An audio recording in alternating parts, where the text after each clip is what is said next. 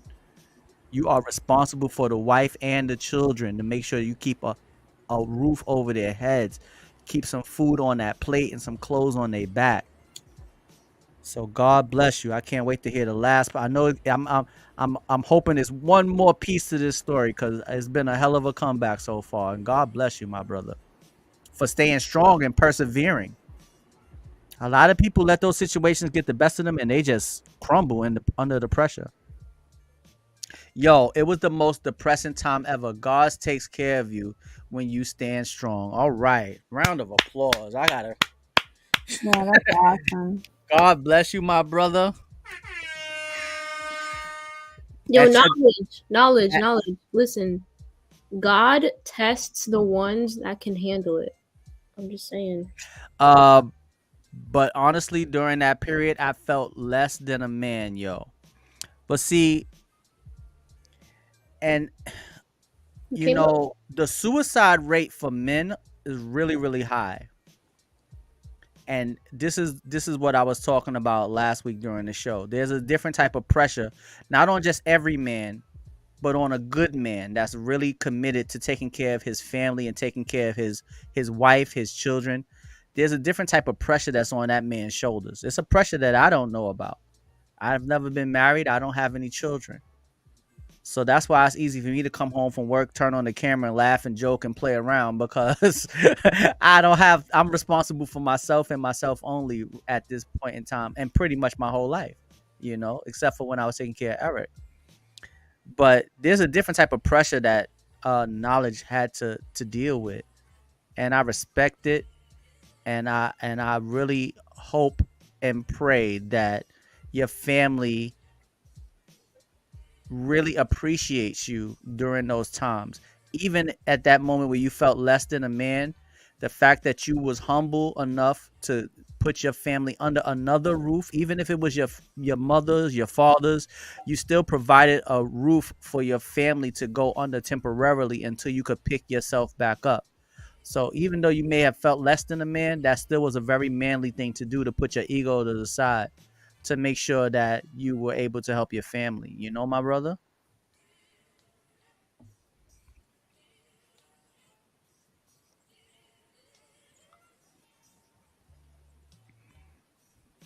And not being able to work was rough. Yes. But God picked you up, bro. God picked you up, bro. You're a fighter, Yeah. man. Stay up.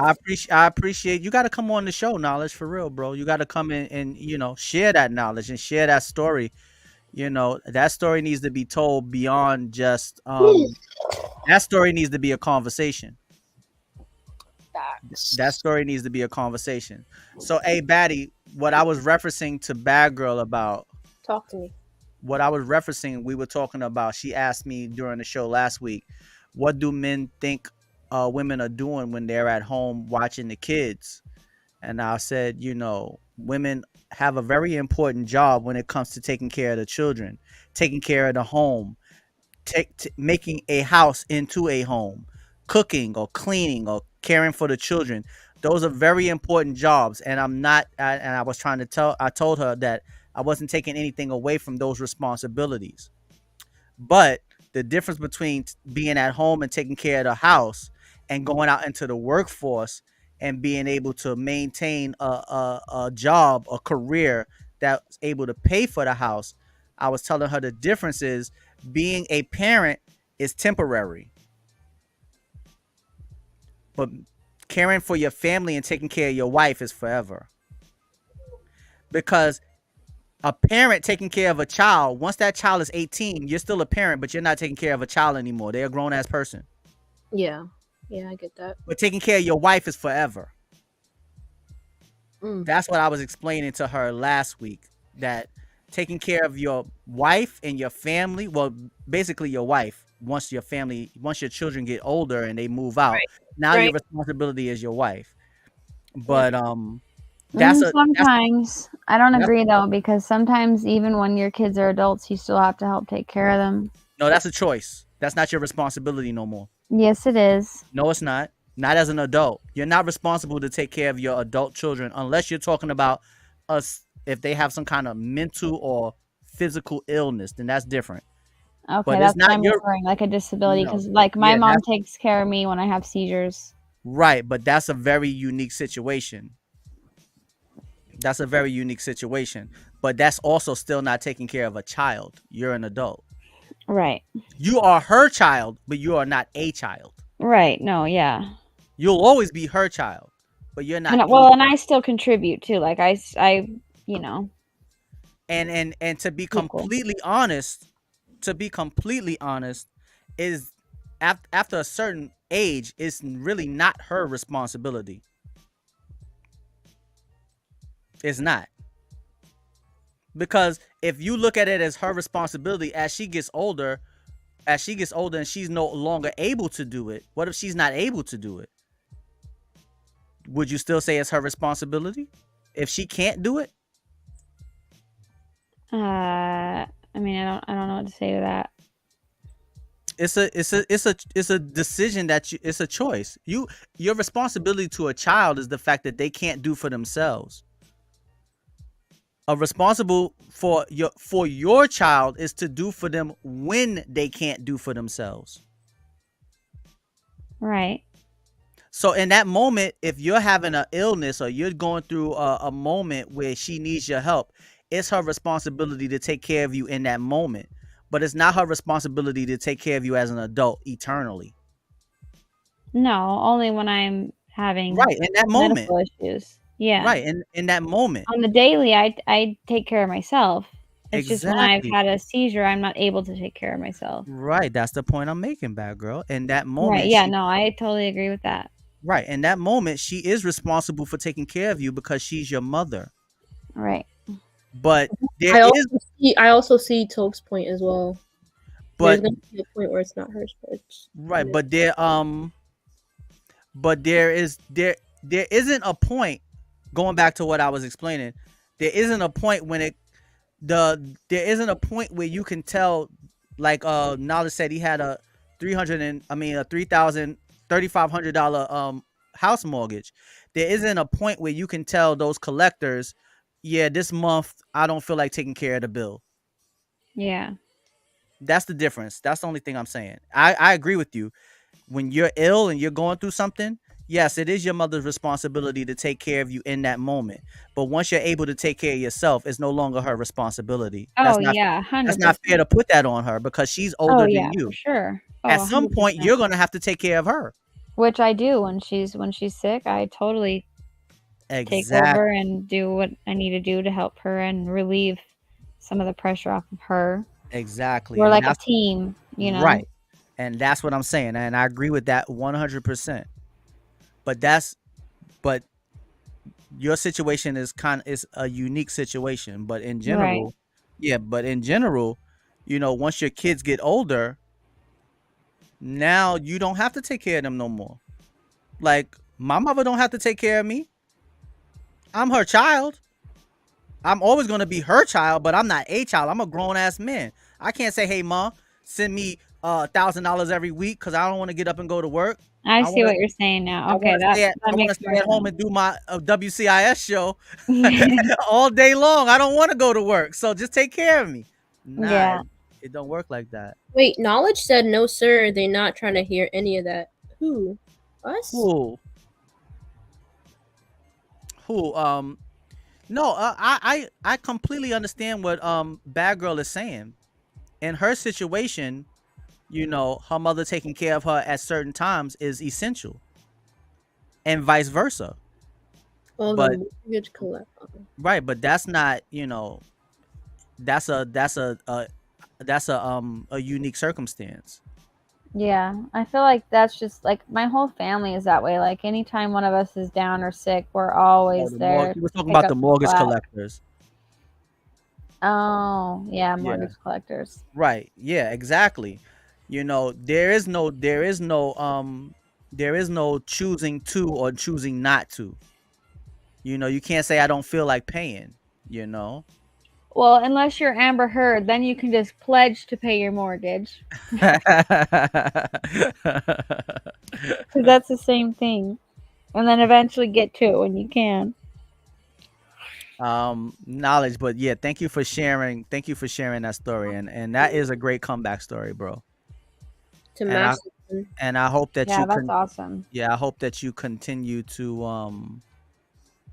I hope that you continue to.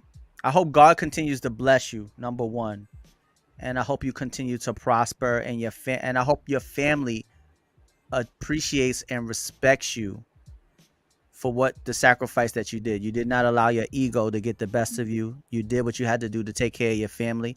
And at any point when you go out of your way to take care of someone else, that's when you're showing how much of a man you really are. Facts. That's when you're really showing how much of a man you really are. To be vulnerable, to get knocked down, take a step back, and then pick yourself back up. Hmm. That's what a real man does. That's a real man. So there was no reason for you to feel less than in any way. That's real man shit right there. Excuse my language. But that's. So God bless you to that. And I just hope that your family always appreciates you and gives you your flowers for that, bro. And even if your family don't, although I know they will, even if they don't, God will always bless you. Also give credit to my wife. She held me down. And see, that's what I'm talking about. When you Aw. one of And the one like of the greatest investments you can make in your life is having the right partner. One of the greatest investments you can make in life is investing in the right partner. You invest in the wrong partner, your life will be in shambles and that person will sit there and watch you burn.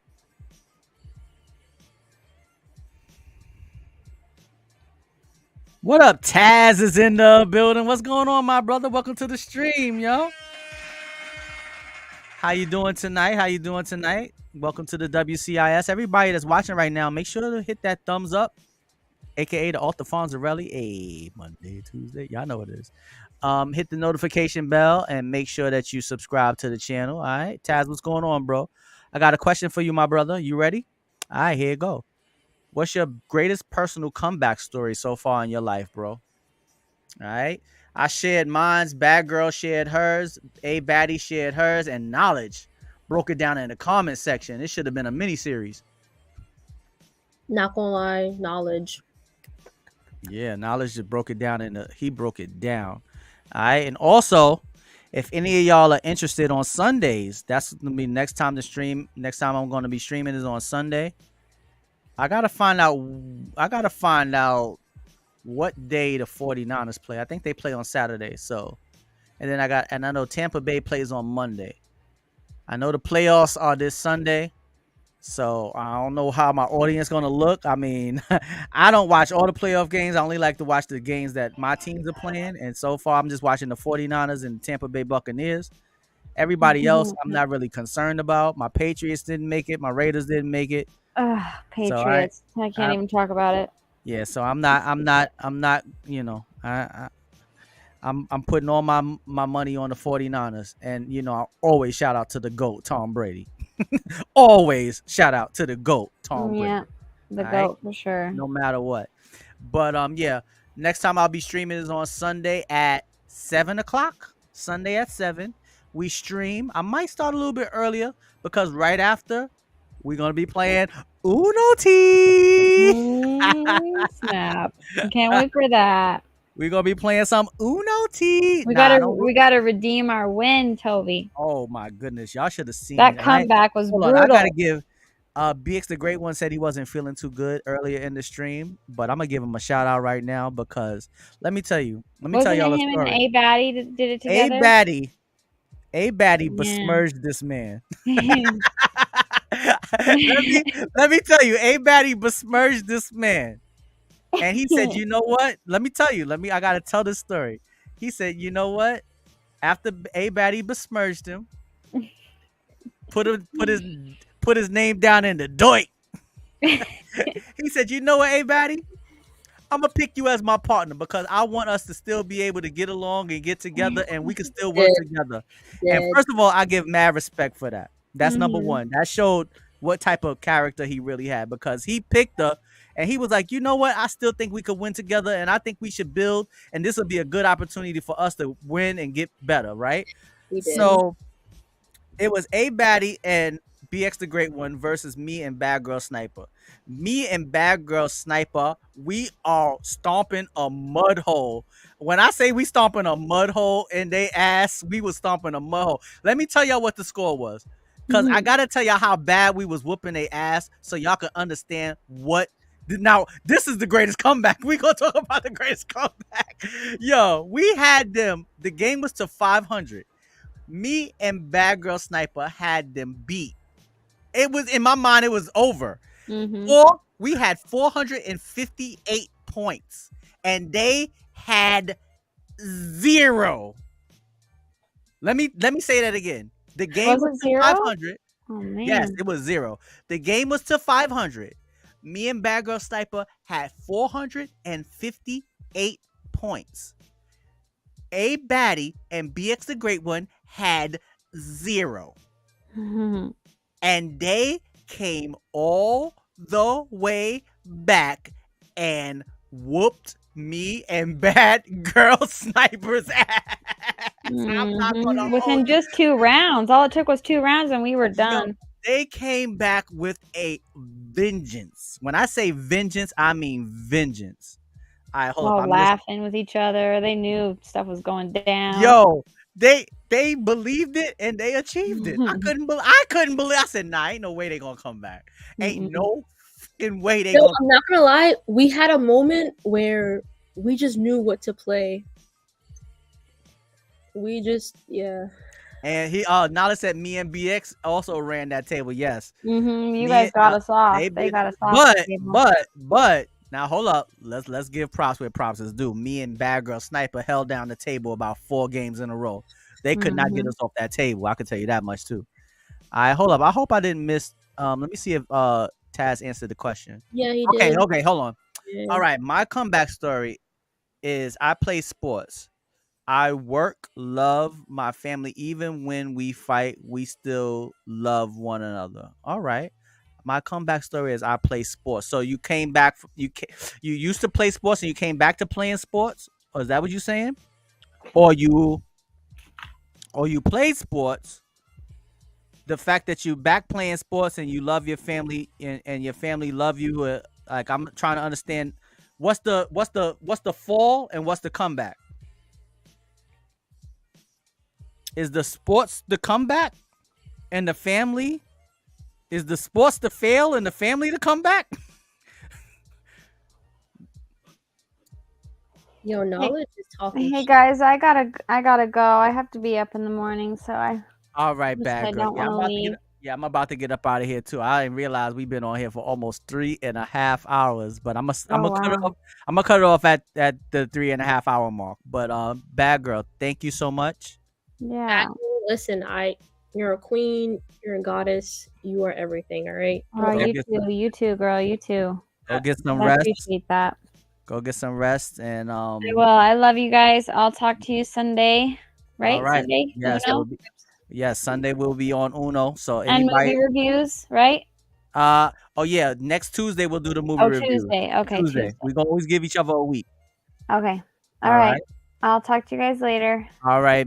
Everybody say good night to Badgurl. Have a good night, Badgurl. Yep, you too. Bye. All right, later. All right, so let me see. Okay, Taz said, hold on, wait a minute. He said, the actual fall is my mother passing away. The comeback is doing sports, making me happy. All right. Well, first of all, rest in peace to your mother. Yeah. You know, rest in peace to your mother. And may she continue to rest in peace. And I hope that you live a life in her honor and you keep her life and her presence and her energy alive through your actions, through your words, and how you treat the rest of the people in your family. That's number 1. All right. Number 2, if sports is what make you happy, indulge and engage into your sports and try to be the best you can in that sport or in the sports that you play, my brother. All right. All right. Ready for that next Uno tournament? Yes. We will be Sunday. We will be back, baby. All right. Um. So, A-Baddie, do you have a question for the people for your Oh, I before we did. get up off of here? Let's have a A-Baddie segment. You got a question for the people? You know what, Tove? You are so bright, and your questions are always so. They have so much meaning. I'm gonna pass this one to you. All right. Sad. All right. So, I want to ask everybody in closing before we get up out of here, right?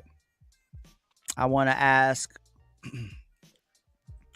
what are some of your biggest achievements so far, and what would you like to achieve going forward?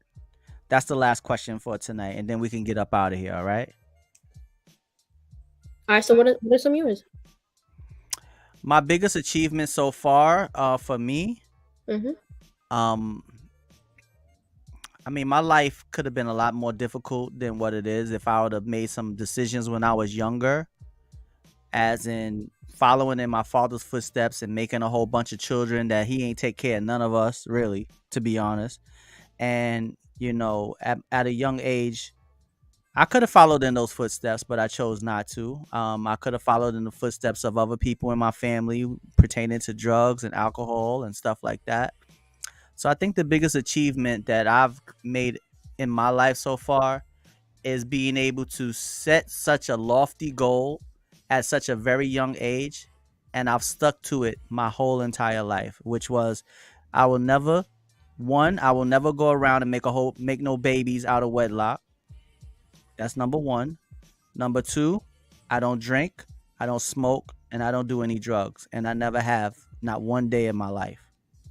To me, that that that creates who I am. That's who Tovi is. And to be able to maintain that every day of my life without any struggle with it's easy and normal to me, and it's always been easy and normal. So far in my life, being able to I can't stand when someone says don't do as I say, don't do as I do as I say. Mhm. If you're going to be an example, you have to set the example. Right. And I consider my life an example, and I've been able to set the example every single day. That's my biggest achievement. So when I speak to someone, they can truly believe and know, all right, at least I know he knows what he's talking about because he lived it. He's living it.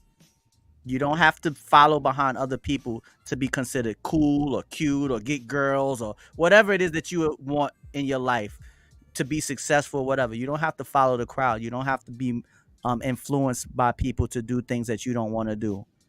You can be yourself and do what you like to do and still be super cool, super loved, super liked, super popular.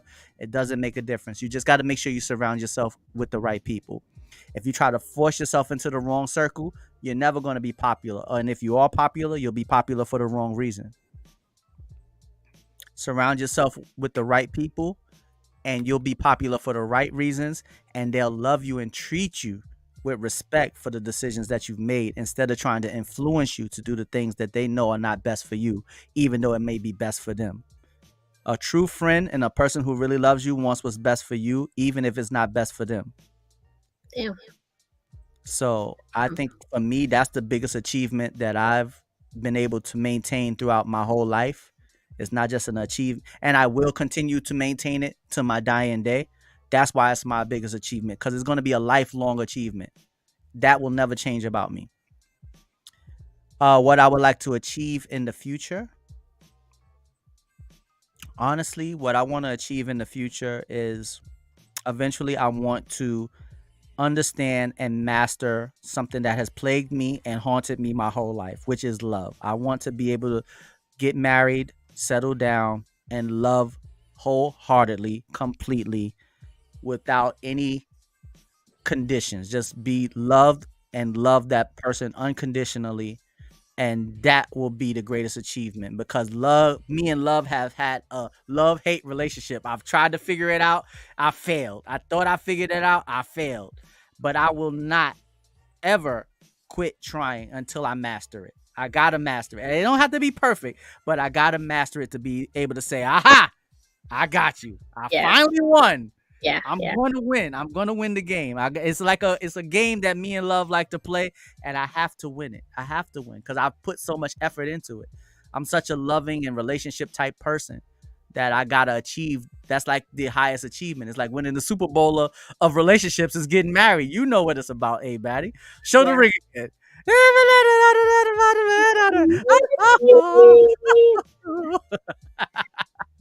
So that's my answer. All right. What about you so far, A-Baddie? Your greatest achievement and something that you would like to achieve in the future. I think Um, I gotta go. Let me run back. I think Jersey said she couldn't tell. She can't say her greatest achievement. Oh, I can't tell my comeback. yeah, Why don't you? you Why can. don't Yeah, you tell your man. comeback story, Jersey? Tell it if you want. Yeah, Tell tell it. it. Yeah, we ready? What? You can break it down in the comments, or if you want to jump in and tell it, go Yeah, ahead. I But go would ahead. rather you Go join. ahead, A-Baddie. Your greatest achievement so far, and what's your something that you would like to achieve in the future? Um, I'm gonna be completely honest. Might be, I don't know, but so basically, right? Everyone's talking about everything like some serious shit. I lost my mother when she was 31, Mm. right? I May she was rest in peace. yeah, I was 2 months, and but the reason why she passed away was because birth complications with me. I'm the youngest. Okay. So my sister had a baby at 31, and Okay. it really was like, Kind of like full circle. yeah, it was like, what the, you know what I mean? Right. But he's literally my world, and he's not even mine, Right. but he looks like me, he loves me. Like if I leave the room, he cries, and it's like there's just so much love there. So it's like I'm just proud of what he's gonna see in this world. You know what I mean? Maybe that's your mother's energy revisiting you through him. Yeah, honestly, it could be. That's deep. It really could be. So, I'm just very proud of my family. We went through so much. Lost our father as well, in 2014. So it's like all I have is my sisters. So So you had just lost your father when you started when we first kind of around the time we first met. yeah, it was Okay. back in 2014. So it was like, life sucks, fuck life, all this shit. But it's like it really came in full circle because our family's growing.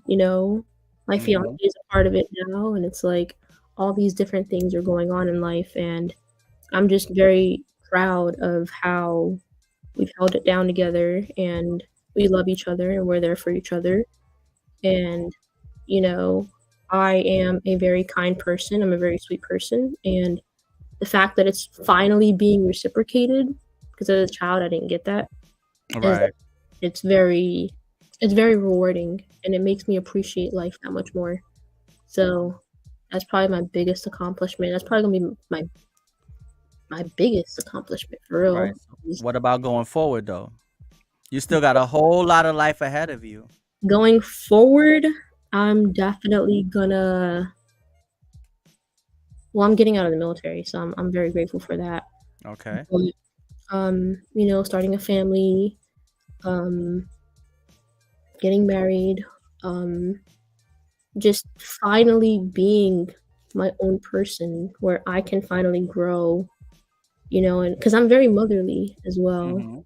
love children. So, I'm gonna go into a career that's gonna pay me a lot of money. So I'm very blessed when it comes to that. And I feel very blessed because it seems like for a very long period in time, for like 20 years of my life, essentially, I saw nothing but hate, nothing but, negativity, nothing but um, people wanting me to go down and fail and all these different things because I didn't have my protectors. Right. And now that I'm finally getting, you know, finally like have a little rope to hold on to, and I'm just gonna keep on pulling and just keep on moving, and I feel blessed, to be honest. You are blessed. You Yeah. are blessed, and you deserve every one of your blessings, A-Baddie. You're a wonderful young lady, and your perseverance is a gift. You know, to be able to persevere at such a young age without your mother, without your father, you know, since 2014, and without your mother for your whole life. You know, like, I mean, anybody that's gonna watch, anybody who's watching this, or anyone who's gonna watch this in the future, you know, if you've lost your mother, you understand what kind of pain that is. Even though, you know, you lost your mother early, but I even if you felt didn't her. feel right, even if you didn't feel the pain of losing her because you were so young, you Yeah, feel the pain of her presence not being there as you get older. right. Because there was no protector. You know what I mean? Exactly. So that is a hard pill to swallow for anyone to deal with, Yeah. especially a young lady growing up. You know, a young girl into a beautiful young woman. So Yeah. God bless you for your perseverance, and thank God to you and your family for sticking together through the hard times. And now I hope that you have nothing but I wish you all heaven going forward. Thank you. Thank you. Thank you. You know. All right. So everybody, I think we had one hell of a show. 3 hours. I done gave you 3 hours tonight. Walked in from work, Half. took my coat off, cut the camera on, and said, "Let's go." And a half. All right. So I want to say thank you to everybody who tuned in. For anyone who left a thumbs up, if you did or you didn't, God bless you either way. But extra thanks to anyone who left a thumbs up, anybody who subscribed, anybody who hit that notification bell. It definitely helps the community out. It helps the channel out, and it adds to the positivity. All right. So every time you hit the thumbs up button, it adds more positivity to the stream, to the world. Continue to spread the positivity. All right. Shout out to Badgurl Sniper for stepping in, making sure that you held it down. All right. Wait a minute, hold on. Gave us hours. Pause. um I gave hours on the stream. I don't know about hours nowhere else. At 46, I ain't giving no hours. You might get one hour, not two. I'm dead. I'm trying. I'll go hit it out the park. I'm trying to hit a home run first swing. That's it. Um, thank you to Badgurl Sniper for checking in. Thank you, A-Baddie. Thank you for everyone for sharing your stories, being transparent, being honest, and being able to persevere. No matter how many times life knocks you down, try your best to get back up, because the shot that you will definitely miss is the shot that you do not take. So make sure you get back up, keep fighting. Nobody likes a quitter. At no point, if someone quits on you, you're gonna feel some type of way. Like, really, you gonna quit? So if a person doesn't want you to quit on them, you definitely should not quit on yourself. Nobody depends on you more than you. Love All right. yourself. So everybody have a wonderful evening. We will be back on Sunday. If anybody wants to get their cheeks rotated, come on over to the Uno. You and Badgurl are definitely gonna lose. And Sunday. Alright, y'all gonna see the grudge match. Me and Badgurl gotta get our rematch against A-Baddie and Big the odd couple. We made up. We good. We good. We good. It's your boy Little Fat Mushy Toe representing the WCIS. We can't inspire someone. OPP only promote positivity. Shout out to Waterbed Hev. Shout out to Uncle DV. Thank you for joining the community that's all about A-Unity. All right, I want y'all to stay blessed, stay beautiful, but most importantly, stay positive. All right, y'all. Peace out. Later.